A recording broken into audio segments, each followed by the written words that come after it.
Hello friends, welcome to Meghashree's kitchen.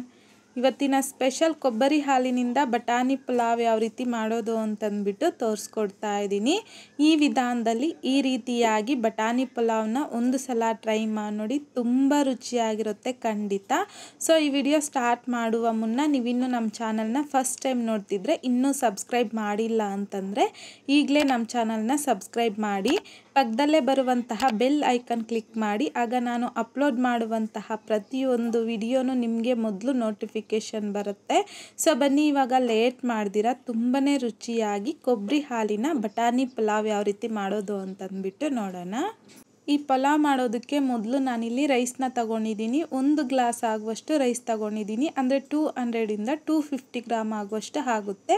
So ನಾನಿಲ್ಲಿ ರೈಸ್ನ ಬಂದು ಮನೆಯಲ್ಲಿ ರೆಗ್ಯುಲರ್ ಆಗಿ ಯೂಸ್ ಮಾಡುವಂಥ ರೈಸ್ನೇ ತಗೊಂಡಿದ್ದೀನಿ. ನೀವು ಇದ್ರ ಬದಲಾಗಿ ಬಾಸ್ಮತಿ ರೈಸ್ನ ಸಹ ತಗೋಬೋದು. ಬಟ್ ಬಾಸ್ಮತಿ ರೈಸ್ ತಗೊಳ್ಳೋ ಹಾಗಿದ್ರೆ ಮೊದಲೇ ನೀಟಾಗಿ ವಾಶ್ ಮಾಡಿಕೊಂಡು ಒಂದು 10ರಿಂದ 15 ನಿಮಿಷ ನೆನೆಸ್ಕೋಬೇಕು. ಬಟ್ ಈ ರೈಸನ್ನು ನೆನೆಸೋ ಅವಶ್ಯಕತೆ ಇಲ್ಲ, ಜಸ್ಟ್ ಹಾಕೋವಾಗ ವಾಶ್ ಮಾಡಿಬಿಟ್ಟು ಹಾಕ್ಕೊಂಡ್ರೆ ಸಾಕು. ಈಗ ಪಕ್ಕಕ್ಕಿಟ್ಕೊಂಡು ಈಗ ಕೊಬ್ಬರಿ ಹಾಲನ್ನು ರೆಡಿ ಮಾಡ್ಕೋಬೇಕು. ಸೊ ಹಾಗಾಗಿ ನಾನಿಲ್ಲಿ ಮಿಕ್ಸಿ ಜಾರಲ್ಗೆ ಒಂದು ಅರ್ಧ ಚಿಪ್ ಆಗುವಷ್ಟು ಕೊಬ್ಬರಿನ ಸಣ್ಣದಾಗಿ ಕಟ್ ಮಾಡ್ಕೊಂಡು ತಗೊಂಡಿದ್ದೀನಿ. ಸೊ ಈಗ ಸ್ಮೂತಾಗಿ ಗ್ರೈಂಡ್ ಮಾಡ್ಕೊಂಡು ತಗೋಬೇಕು. ಮಧ್ಯದಲ್ಲಿ ನೀರನ್ನು ಸೇರಿಸ್ಕೊತ ಈ ರೀತಿಯಾಗಿ ಸ್ಮೂತಾಗಿ ಗ್ರೈಂಡ್ ಮಾಡಿಕೊಂಡು ಸ್ಟ್ರೈನರಲ್ಗೆ ತಗೊಂಡು ಸ್ಪೂನಲ್ಲಿ ಪ್ರೆಸ್ ಮಾಡ್ಕೊತ ಇದರಲ್ಲಿರುವಂಥ ಕೊಬ್ಬರಿ ಹಾಲನ್ನು ತಗೋಬೇಕು. ಸೊ ಕೊಬ್ಬರಿ ಹಾಲನ್ನು ತಗೊಂಡಾದಮೇಲೆ ಮತ್ತೆ ಇನ್ನೊಂದು ಸಲ ಮಿಕ್ಸಿ ಜಾರಲ್ಗೆ ತಗೊಂಡು ಈ ಕೊಬ್ಬರಿನ ಮತ್ತೆ ನೀರನ್ನು ಸೇರಿಸ್ಕೊಂಡು ಸ್ಮೂತಾಗಿ ಗ್ರೈಂಡ್ ಮಾಡ್ಕೊಂಡು ತಗೋಬೇಕು. ಸೊ ಸ್ಟ್ರೈನರಲ್ಗೆ ತಗೊಂಡು ಸ್ಪೂನಲ್ಲಿ ಪ್ರೆಸ್ ಮಾಡ್ಕೊತ ಈ ಕೊಬ್ಬರಿ ಹಾಲನ್ನು ಈ ರೀತಿ ರೆಡಿ ಮಾಡ್ಕೊಂಡು ಪಕ್ಕಕ್ಕೆ ಇಟ್ಕೋಬೇಕು. ಈಗ ಕುಕ್ಕರಲ್ಗೆ ಒಂದು 3ರಿಂದ 4 ಟೇಬಲ್ ಸ್ಪೂನ್ ಆಗುವಷ್ಟು ಎಣ್ಣೆ ಹಾಕ್ಕೊತಾ ಇದ್ದೀನಿ. ಎಣ್ಣೆ ಸ್ವಲ್ಪ ಲೈಟಾಗಿ ಬಿಸಿ ಆಗಿದ್ದಾದಮೇಲೆ ಒಂದು ಸ್ಟಾರ್ ಫ್ಲವರ್ ಹಾಕ್ಕೊತಾ ಇದ್ದೀನಿ. ಹಾಗೆಯೇ 1 ಇಂಚ್ ಆಗುವಷ್ಟು ಚಕ್ಕೆ ಹಾಕ್ಕೊತಾ ಇದ್ದೀನಿ.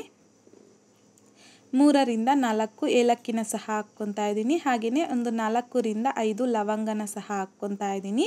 1 ಬಿರಿಯಾನಿ ಎಲೆ ಸಹ ಹಾಕ್ಕೊತಾ ಇದ್ದೀನಿ. ಚಿಕ್ಕದಾದರೆ 2 ಹಾಕ್ಕೊಳ್ಳಿ, ಸ್ವಲ್ಪ ದೊಡ್ಡ ಸೈಜಲ್ಲಿರೋದಾದರೆ ಈ ರೀತಿ 1 ಸಾಕು.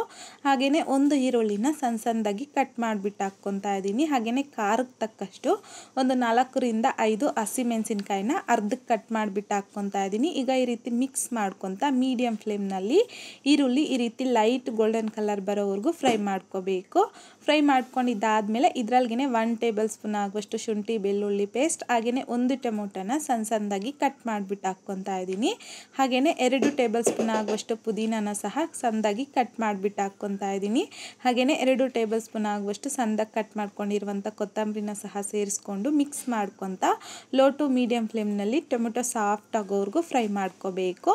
ಈಗ ಇದರಲ್ಗೆ 1 ಕಪ್ ಆಗುವಷ್ಟು ಹಸಿ ಬಟಾಣಿ ಹಾಕ್ಕೊತಾ ಇದ್ದೀನಿ. ಹಾಗೆಯೇ 1 ಟೀ ಸ್ಪೂನ್ ಆಗುವಷ್ಟು biryani masala powder, 1 tea spoon ಆಗುವಷ್ಟು ಧನಿಯಾ ಪೌಡರ್ನ ಸಹ ಹಾಕ್ಕೊತಾ ಇದ್ದೀನಿ. ರುಚಿಗೆ ತಕ್ಕಷ್ಟು ಸಾಲ್ಟನ್ನು ಸಹ ಹಾಕ್ಕೊಂಡು ಈ ಮಸಾಲೆ ಇಂಗ್ರೀಡಿಯೆಂಟ್ಸ್ನೆಲ್ಲ ಈ ರೀತಿ ಲೋ ಫ್ಲೇಮ್ನಲ್ಲಿ ಚೆನ್ನಾಗಿ ಮಿಕ್ಸ್ ಮಾಡ್ಕೊತ ಜಸ್ಟ್ 1 ಮಿನಿಟ್ ಫ್ರೈ ಮಾಡಿಕೊಂಡ್ರೆ ಸಾಕು. ಸೊ ಫ್ರೈ ಮಾಡ್ಕೊಂಡಿದ್ದಾದಮೇಲೆ ಸ್ಟಾರ್ಟಿಂಗಲ್ಲಿ ನಾವು ಅಕ್ಕಿ ತಗೊಂಡಿದ್ರಲ್ವ, ಸೊ ಅಕ್ಕಿನ ನಾನಿಲ್ಲಿ ನೀಟಾಗಿ ವಾಶ್ ಮಾಡ್ಕೊಂಡು ಒಂದು 2ರಿಂದ 3 ಸಲ ಹಾಕ್ಕೊತಾ ಇದ್ದೀನಿ. ಹಾಕ್ಕೊಂಡಿದ್ದಾದಮೇಲೆ 1 ನಿಮಿಷ ಇದನ್ನು ಚೆನ್ನಾಗಿ ಮಿಕ್ಸ್ ಮಾಡ್ಕೊತ ಫ್ರೈ ಮಾಡಿಕೊಂಡು ನಾವು ಕೊಬ್ಬರಿ ಹಾಲನ್ನು ಸಹ ರೆಡಿ ಮಾಡಿ ಇಟ್ಕೊಂಡಿದ್ರಲ್ವ, ಸೊ ಆ ಕೊಬ್ಬರಿ ಹಾಲು ನನಗಿಲ್ಲಿ 1/4 ಗ್ಲಾಸ್ ಆಗೋಷ್ಟು ಬಂದಿದೆ. ಸೊ ನಾವು ಯಾವ ಗ್ಲಾಸಲ್ಲಿ ಅಕ್ಕಿ ತಗೊಂಡಿದ್ದೀರೋ ಸೊ ಅದೇ ಗ್ಲಾಸಲ್ಲಿ ಕೊಬ್ಬರಿ ಹಾಲನ್ನು ಸಹ ತಗೋಬೇಕು. ನನಗೆ ಇಲ್ಲಿ 1 ಗ್ಲಾಸ್ ಆಗುವಷ್ಟು ಅಕ್ಕಿ ತಗೊಂಡಿರೋದ್ರಿಂದ 2 ಗ್ಲಾಸ್ ಆಗುವಷ್ಟು ನೀರನ್ನು ಹಾಕ್ಕೊತಾ ಇದ್ದೀನಿ. ಅಂದರೆ ನನಗೆ 1/4 ಗ್ಲಾಸ್ ಆಗುವಷ್ಟು ಕೊಬ್ಬರಿ ಹಾಲು ಹಾಗೆಯೇ 1/4 ಗ್ಲಾಸ್ ಆಗುವಷ್ಟು ನೀರನ್ನು ಸೇರಿಸಿ ಟೋಟಲ್ ಆಗಿ 2 ಗ್ಲಾಸ್ ಆಗುವಷ್ಟು ಹಾಕ್ಕೊಂಡಿದ್ದೀನಿ. ಕುಕ್ಕರ್ ಲಿಡ್ನ ಕ್ಲೋಸ್ ಮಾಡಿಕೊಂಡು ಮೀಡಿಯಮ್ ಫ್ಲೇಮ್ನಲ್ಲಿ 2 ವಿಷಲ್ ಬಂದಾದಮೇಲೆ ವಿಷಲ್ ಪೂರ್ತಿಯಾಗಿ ತಣ್ಣಗಾಗಬಿಟ್ಟು ಆಮೇಲೆ ನಾನಿಲ್ಲಿ ಕುಕ್ಕರ್ ಲಿಡ್ನ ಓಪನ್ ಮಾಡ್ಕೊಂಡು ತೋರಿಸ್ತಾ ಇದ್ದೀನಿ. ನೋಡಿ, ನಿಮಗೆ ರೈಸ್ ಅನ್ನೋದು ಎಷ್ಟೊಂದು ಉದ್ರುದ್ರಾಗಿ ಪರ್ಫೆಕ್ಟಾಗಿ ರೆಡಿ ಆಗಿದೆಯೋ ಅಂತಂದ್ಬಿಟ್ಟು. ತುಂಬಾ ರುಚಿಯಾಗಿರುತ್ತೆ ಖಂಡಿತ. ಮಾಡೋದು ಅಷ್ಟೇ ತುಂಬಾ ಸಿಂಪಲ್ ಅಲ್ಲ. ಸೊ ಈ ವಿಧಾನದಲ್ಲಿ ಈ ರೀತಿಯಾಗಿ ಕೊಬ್ಬರಿ ಹಾಲಿನಿಂದ ಬಟಾಣಿ ಪುಲಾವ್ನ ಒಂದು ಸಲ ಟ್ರೈ ಮಾಡಿ ನೋಡಿ. ತುಂಬ